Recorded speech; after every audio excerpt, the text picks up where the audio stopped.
Hello friends, फिर से एक नया वाला वीडियो में स्वागत है हमारे चैनल सीजन इलेक्ट्रिकल में। दोस्तों, आज का वीडियो का टॉपिक में हम लोग सीखने वाला है जो हमारा 3 फेज मोटर आता है, इंडक्शन मोटर। तो मोटर का जो नेम प्लेट होता है दोस्तों, मोटर का नेम प्लेट में हमारा क्या क्या चीज लिखा रहता है, उसका मीनिंग क्या है, आज के वीडियो में हम लोग डिस्कस करेंगे। क्योंकि मोटर का नेम प्लेट आप देखना सीख जाएगा, कहीं भी जगह पे आप काम करेगा तो आपका मोटर के बारे में आपको जानकारी अच्छा से हो जाएगा। चलिए फ्रेंड्स, वीडियो की तरफ बढ़ता हूं। मैं आप लोग को पूरी तरीके से जानकारी देने वाला हूं इस वाला वीडियो में।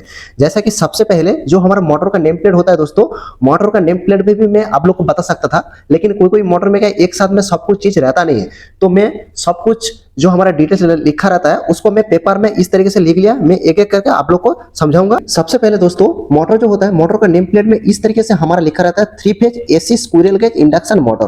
तो दोस्तों, इंडक्शन मोटर जो होता है, तो इंडक्शन मोटर में एक हमारा स्लीपिंग इंडक्शन मोटर आता है और एक हमारा स्क्विरल केज इंडक्शन मोटर आता है। जैसा कि जो हमारा इंडस्ट्रियल होता है, इंडस्ट्रियल में ज्यादातर हमारा स्क्विरल केज इंडक्शन मोटर और हमारा स्लीपिंग इंडक्शन मोटर इस्तेमाल होता है। मतलब इंडक्शन मोटर ही हमारा ज्यादातर इंडस्ट्रियल में इस्तेमाल होता है। उसका बाद मेक, मतलब कौन सा कंपनी ने इस मोटर को बनाया है उसका नाम इधर लिखा है। जैसे कि देख रहे हैं, ये हमारा मैराथन कंपनी का मोटर का नेम प्लेट में आप लोग को बता रहा हूं। उसका बाद जैसा कि देख रहे हैं, ये हमारा ऑर्डर ORD नंबर, मतलब ये हमारा ऑर्डर नंबर 1LA000335SE1। तो ये हमारा ऑर्डर नंबर, मतलब जिस टाइम पे हम मोटर परचेस किया है उस टाइम पे एक ऑर्डर निकला था, तो उस ऑर्डर का नंबर हमारा मोटर में नेम प्लेट में दिया गया है। ये मैं आगे आप लोग को बताऊंगा ऑर्डर नंबर किसके लिए देना जरूरी है मोटर में। उसका बाद दोस्तों, मोटर का किलोवाट, KW मतलब किलोवाट, तो किलोवाट हमारा 52.1 किलोवाट इधर लिखा है। तो मोटर हमारा कितना रेटिंग का है वो आपको जानना जरूरी है, तो इसीलिए दोस्तों इधर किलोवाट हमारा लिखा है। उसका बाद हमारा HP का फुल फॉर्म है हॉर्स पावर, मतलब मोटर का हमारा कितना ताकत है। मतलब मोटर में हम इलेक्ट्रिक सप्लाई देगा तो उसका सेफ्ट का साथ जो हमारा मैकेनिकल पार्ट जुड़ा रहता है वो कितना ताकत से हमारा चला, मतलब मोटर का किलोवाट और HP, ये दोनों चीज भी हमारा मोटर में लिखा रहता है। जैसा कि देख रहे हैं, ये जो हमारा HP है 69.83, तो किलोवाट से HP आपको किस तरीके से निकालना है वो भी मैं आप लोग को समझा देता हूँ। जैसा कि हमारा जो किलोवाट है, ये किलोवाट डिवाइडेड बाई अब 1 HP इजिकल टू हमारा कितना होता है 0.746 किलोवाट होता है। तो आपको क्या करना पड़ेगा, इसको आपको डिवाइड कर देना। तो इसको आप इस तरीके से डिवाइड कर देगा तो आपको ये जो वैल्यू है ये निकल जाएगा। ये हमारा 52.1 किलोवाट, उसको मैं डिवाइड कर देता हूँ 0.746 से मैं डिवाइड कर देता हूँ, तो हमारा HP जो है निकल जाएगा, वो हमारा 69.83 हमारा HP निकल जा रहा है। तो इस तरीके से आपको HP निकालना है। ये हमारा मोटर का जो पोल होता है, मतलब मोटर का जो वाइंडिंग होता है वो पोल, ये जो आप लोग पोल देख रहा है, इस पोल हमारा कंपनी तरफ से लिखा गया है, क्योंकि मोटर का पोल का हिसाब से मोटर का हमारा RPM होता है। उसके बाद AMP का मतलब एम्पियर, मतलब मोटर जो है, मोटर हमारा कितना एम्पियर कंज्यूम कर रहा है, मतलब कितना लोड में जब चलेगा, नहीं तो अनलोड में चलेगा, वो मैक्सिमम हमारा कितना एम्पियर तक करंट ले सकता है वो हमारा लिखा है। एम्पियर का सीधा लिखा है 69 एम्पियर, ए का मतलब हमारा एम्पियर। हमारा आरपीएम का मतलब रेगुलेशन पर मिनट, मतलब मोटर हमारा कितना स्पीड में घूम रहा है वो अब इधर लिखा रहता है 984, मतलब 984 आरपीएम पे हमारा मोटर जो है वो घूमेगा। तो आरपीएम और जो पोल है, पोल का ऊपर हमारा आरपीएम डिपेंड करता है, तो इस तरीके से हमारा मोटर का ऊपर लिखा रहता है। उसके बाद दोस्तों, मोटर में हमारा ड्यूटी, ये क्या होता है, तो मोटर में जैसा कि हमारा जो कॉन्ट्रैक्टर होता है दोस्तों, कॉन्ट्रैक्टर में भी हमारा ड्यूटी लिखा रहता है, मतलब कितना टाइम हमारा कौन सा मोटर जो है वो हम कंटिन्यू चला सकते हैं कि मोटर को रुक रुक के चला सकते हैं, इसलिए मोटर का ऊपर ड्यूटी लिखा रहता है, क्योंकि ये आपका वर्किंग के हिसाब है, मतलब कौन सा मशीन के साथ आप काम कर रहे हैं। तो ये जो हमारा मोटर है, इस मोटर का जो नेम प्लेट है, मैं हमारा जो योटी क्रेन है, योटी क्रेन का नेम प्लेट का इस तरीके से लिखा है। सभी मोटर में हमारा लिखा रहता है, लेकिन ये जो हमारा S4 है, S4 का मीनिंग हमारा जो मोटर है रुक रुक के चलता है, उसी जगह पे हमारा का S4 इस्तेमाल होता है। S4 की जगह पे S1 S2 इस तरीके से भी आपको देखने के लिए मिलेगा। तो जो हमारा मोटर कंटिन्यूअसली चलेगा तो उसमें आपको S1 भी देखने को मिलेगा। HZ इसका मतलब हर्ट्ज का मतलब हमारा फ्रीक्वेंसी। तो इंडिया में जो हमारा फ्रीक्वेंसी होता है दोस्तों, वो हमारा 50 हर्ट्ज होता है, तो इधर हमारा 50 हर्ट्ज लिखा है। उसका बाद सप्लाई, मतलब मोटर जो है, मोटर हमारा कितना सप्लाई वोल्टेज में चलने वाला है, तो ये हमारा 3 फेज मोटर है, इसलिए इधर 415 वोल्ट, V का मतलब हमारा वोल्ट। उसका बाद हमारा MFGYR, मतलब ये हमारा मैन्युफैक्चरिंग ईयर 2011, तो 2011 इसलिए लिखा दोस्तों मैन्युफैक्चरिंग ईयर, मतलब मोटर हमारा जिस टाइम पे परचेस किया गया उसका मैन्युफैक्चरिंग ईयर लिखा है, मतलब मोटर हमारा कितना पुराना हो गया वो आप बाद में पता चलेगा, इसलिए इधर मैन्युफैक्चरिंग ईयर लिखा है। उसके बाद आईपी का मतलब दोस्तों हमारा इंग्रीज प्रोटेक्शन मतलब मोटर में जो हमारा डस्ट और पानी का जो प्रोटेक्शन होता है वही इधर आइडेंटिफिकेशन किया गया है। तो इसमें यहाँ पर दो डिजिट आप लोग को दिखाई दे रहा है 5 5, ये दोनों का अलग अलग मीनिंग होता है। इधर का जो 5 होता है दोस्तों ये हमारा डस्ट पार्टिकल रुकने के लिए, और इधर का जो 5 देख रहे हैं 5 का पहले आपका 4 भी आ सकता है। तो इस तरीके से 4 आएगा, मतलब इसमें हमारा जो पानी है, पानी का जो बूंद बूंद पानी मोटर का ऊपर जाएगा तो मोटर को हमारा पानी से बचाएगा। लेकिन इधर जो 5 लिखा है मतलब बूंद बूंद पानी से थोड़ा ज्यादा पानी आएगा तो भी हमारा मोटर जो है वो हमारा प्रोटेक्शन मिलेगा, मतलब इंक्रीज प्रोटेक्शन।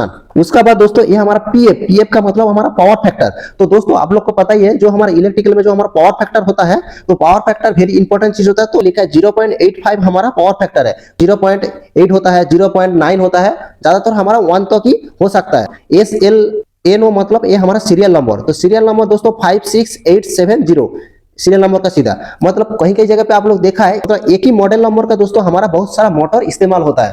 तो उधर हमारा जो मॉडल नंबर है दोस्तों, मॉडल नंबर हमारा सेम होता है। जैसे कि हमारा मॉडल नंबर मान लीजिए हमारा E53 हमारा मॉडल नंबर है, तो इस मॉडल नंबर हमारा फिक्स्ड रहता है। जो हमारा सीरियल नंबर होता है दोस्तों, ये जो हमारा सीरियल नंबर हमारा चेंज होता है। मान लीजिए ये हमारा 001 है, उसका बाद 002 है, मतलब एक ही मॉडल नंबर का बहुत सारा मोटर इस्तेमाल हो रहा है, लेकिन इसका जो सीरियल नंबर है अलग अलग है। क्योंकि आपको बाद में पहचानना है तो सीरियल नंबर का मदद से आप आइडेंटिफिकेशन कर सकते हैं, क्योंकि आपका मॉडल जो होता है दोस्तों वो हमारा सेम होता है। मोटर का ये जो देख रहे हैं फ्रेम का सीधा लिखा है 286T, मतलब ये जो हमारा मोटर है, जो मोटर हमारा बेस होता है, तो बेस प्लेट और जो मोटर का जो फ्रेम है वो इधर लिखा है। क्योंकि इस कोड का माध्यम से कभी भी आपको मोटर को बाद में रिप्लेसमेंट करना है, उसी प्लेस में लगाना है, तो आपको इस फ्रेम साइज आपको देना पड़ेगा।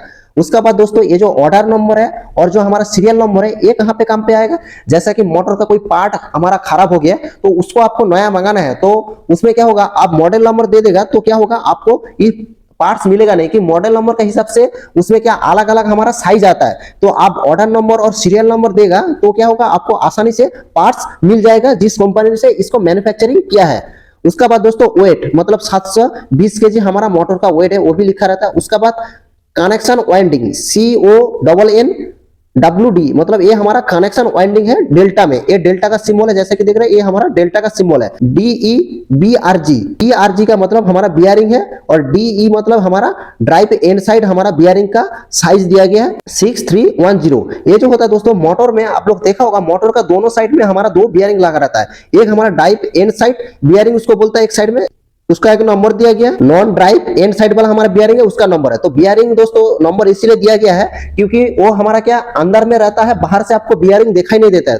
तो मान लीजिए कभी भी आपको बियरिंग खराब हो जाएगा तो आपको नया बियरिंग मंगाना है, तो इस मोटर का नेम प्लेट देख के आप बियरिंग मंगा सकते हैं। तो कोई कोई मोटर में क्या होता है दोस्तों, दोनों साइड में हमारा सेम बियरिंग लगा रहता है, और कोई कोई मोटर में हमारा मतलब साइज अलग होता है। तो इसलिए दोस्तों मोटर का नेम प्लेट में इस तरीके से दिया गया है। DA का मतलब ड्राइव साइड हमारा जो एन वाला जो बियरिंग होता है उसका हमारा नंबर दिया गया, और NDE मतलब नॉन ड्राइव साइड दोस्तों किसको बोलता है, जिधर हमारा मोटर को कूलिंग करने के लिए फैन लगा रहता है उसको हमारा नॉन ड्राइव साइड हमारा बोला जाता है। और हमारा ड्राइव साइड किसको बोला जाता है, जिधर हमारा सैप निकल के हमारा कोई मैकेनिकल पार्ट का साथ लगता है उसको ड्राइव साइड बोलता है। ये चीज आपको क्लियर हो गया, इतना तक हमारा क्लियर हो गया। AMB टेम्परेचर, AMB का मतलब हमारा मैक्सिमम एम्बिएंट टेम्परेचर, जैसा कि देख रहे हैं ये हमारा 50 डिग्री सेल्सियस। तो ये क्या होता है दोस्तों, मोटर हमारा जिस प्लेस में हम लोग वर्किंग करने के लिए लगाए हैं उधर का टेम्परेचर हमारा ये 50 डिग्री का ऊपर हमारा होना नहीं चाहिए, ये भी हमारा मेंटेन कर दिया नेम प्लेट में। उसका बाद हमारा INCCL, ये जो होता है दोस्तों ये हमारा इंसुलेशन जो होता है, इंसुलेशन क्लास मतलब जो हमारा मोटर है, मोटर में जो हमारा प्रोटेक्शन मिलेगा, इधर आपका लिखा है इंसुलेशन क्लास। तो ऑपरेटिंग टेम्परेचर जो होता है मतलब मोटर जो हमारा ऑपरेशन होगा उसका ऑपरेटिंग हमारा टेम्परेचर इधर दिया गया है। इसका भी हमारा अलग अलग आता है, ABCDEF इस तरीके से आता है, लेकिन इस मोटर में हमारा एफ लिखा है। एफ का मतलब हमारा 125 डिग्री सेल्सियस में भी हमारा जो मोटर है इसका अंदर हमारा टेम्परेचर होगा तो इसका जो इंसुलेशन है ये हमारा डैमेज नहीं होगा। उससे ज्यादा हो जाएगा तो मोटर का जो इंसुलेशन है ये हमारा डैमेज हो जाएगा और मोटर आपका खराब हो जाएगा। IEC 5671020 ये जो लिखा है दोस्तों ये हमारा इंपोर्ट एक्सपोर्ट कोड लिखा गया है। जैसे कि जो हमारा इंटरनेशनल हमारा कोई मोटर आता है तो उसमें हमारा इस तरीके से कोड लिखा गया है।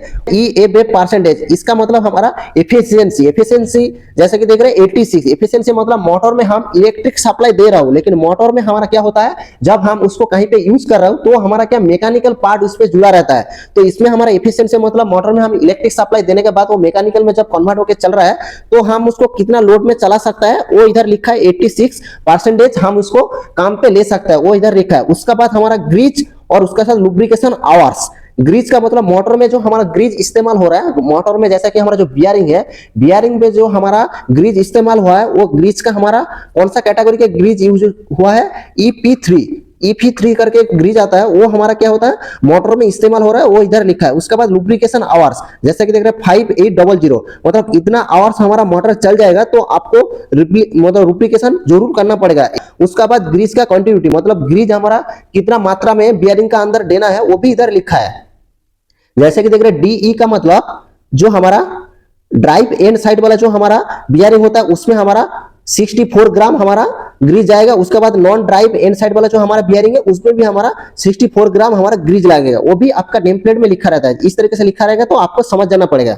उसके बाद दोस्तों जैसे कि देख रहे हैं ये हमारा मेड इन इंडिया, मतलब जो हमारा मोटर है ये हमारा इंडिया में तैयार किया गया है, इसलिए दोस्तों मेड इन इंडिया लिखा गया है। तो दोस्तों उम्मीद करता हूँ इस वाला वीडियो आप लोग को पसंद है। दोस्तों इस वाला वीडियो के बारे में आप कोई सवाल है तो जरूर हमारा कमेंट बॉक्स में जाके जरूर एक कमेंट कर सकते हैं। और एक रिक्वेस्ट फ्रेंड, आप अगर हमारे चैनल पे नए हो तो हमारे चैनल को जरूर सब्सक्राइब करके ऑल नोटिफिकेशन वाला बेल आइकन प्रेस कर दीजिए। और दोस्तों वीडियो अच्छा लगा तो जरूर दोस्तों में जरूर शेयर करने का।